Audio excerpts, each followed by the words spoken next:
So here's an updated video on my aquarium plant growout system. I don't want to call it aquaponics anymore because I do not think I'm going to go the fish route out here. And there's a couple reasons for that. So anyway, if anybody saw my first video, I started off this experiment with this 20-gallon tank up top and then this 30-gallon tank down the bottom.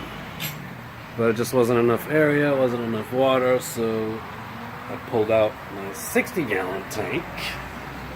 I'm using that on the bottom now, and the 30-gallon and the 20-gallon. Yeah, so the first thing. Being that this is outside poses a couple of problems. One is algae, green algae specifically, because of the sun. And two, which is not really a problem for me because I'm luckily in a screened-in enclosure, a lanai. But if you do not have screened-in enclosure, then you pose the issue of insects. The worst being any flying insects that love water. So the simplest solution to that, which you should do anyway with any fish tanks or plant tanks even, is surface agitation. Without it, static water, surface tension, you will definitely have bugs even laying eggs in your tanks, and you don't want that. So surface agitation is very important. How I pull that off down here is I have 3 sprinkler heads going on one of my outlets, and then of course there's the big inlet from this tank draining into here. And then in the back corner, you can barely see that elbow there. That's another input from this tank. So all the water flows back here. It's basically a big circulation. The water goes from tank to tank to tank. Just keeps circulating. And that's the main pump, which I replaced. That's one of my larger pumps, because now that I'm running 3 tanks, total of about 60, 90, about 110 gallons of water.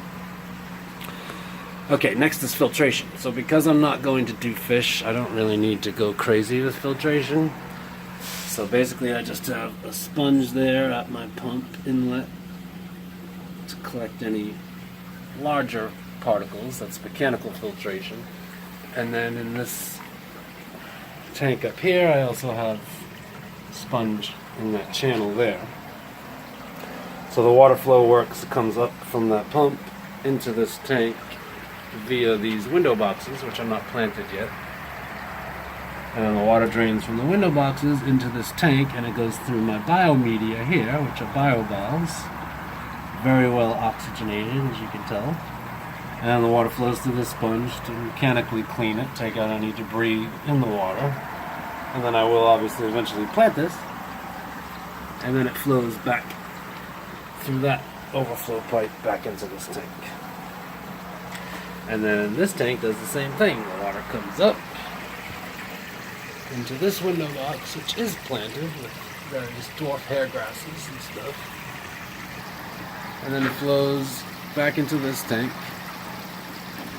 And then any excess water, I have water pressure, I have running out of a spray bar up here as well.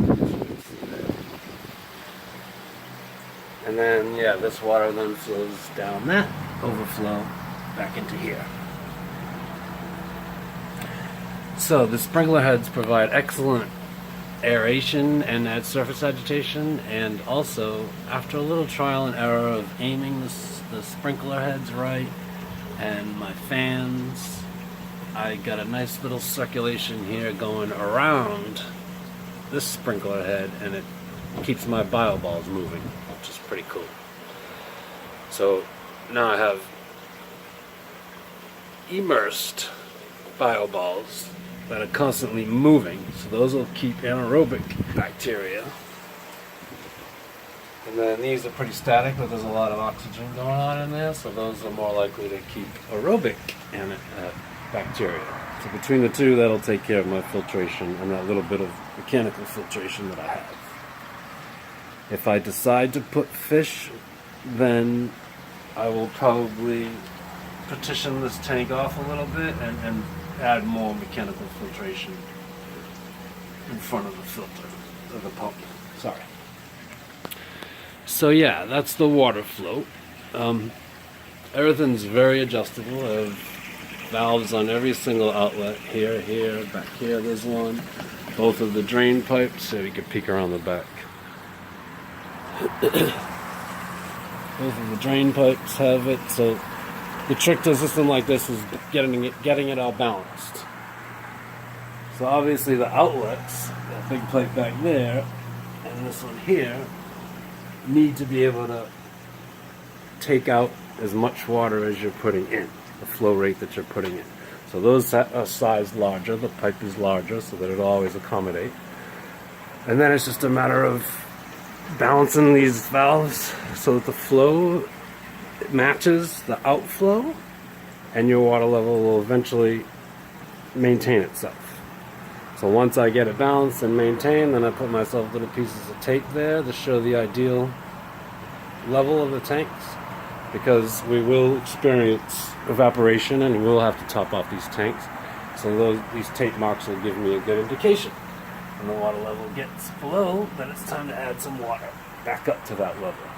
So yeah, these levels will not change now because the flow rate won't change. The only thing that can affect that is if we had a lot of filtration, which I don't, but if that sponge clogged up and slowed the flow rate to the pump, or that sponge clogged up and slowed the flow rate to the outlet, but these kind of things you can tell that's happening because these two water levels should stay exactly the same. If they don't, if this one starts to rise faster and this one's lower, then that means this water is not freely flowing through this sponge and it's time to clean the sponge. So there are indications to that. Alright, now algae. So when I first fired this up, yes, I had a mad algae problem. It was covering all the glass in my tanks and then starting to take over my plants. Like every plant had string algae on it. Right now, you'd be hard pressed to find a little shred of algae on any of my plants. My only concern is that one in the front went a little yellow on me, so, and that one next to it is a little limp. But other than that, I've cured my algae problem.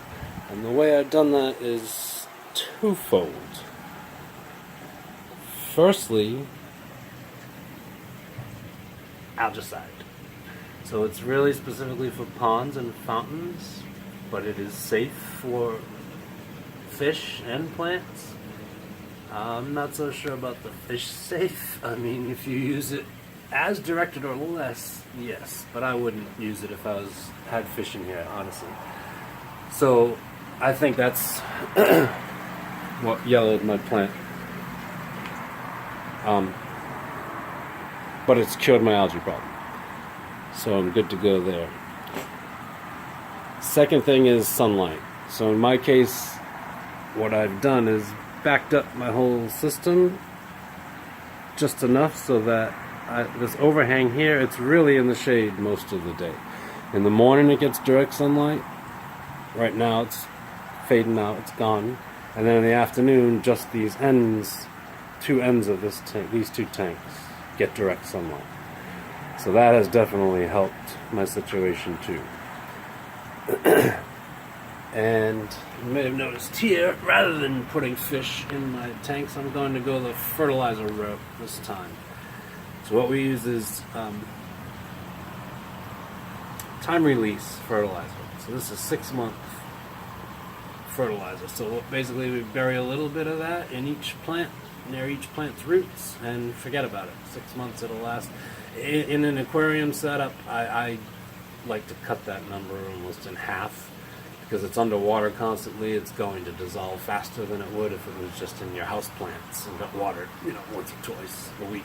So yeah, it won't last 6 months in an aquarium, but still great stuff. So that's it. I've come up on almost 10 minutes of babbling, so I'm not going to go over the different plants in there because it's not well populated yet, but it will be. There's my stable system. Thanks for watching. Any questions, email me.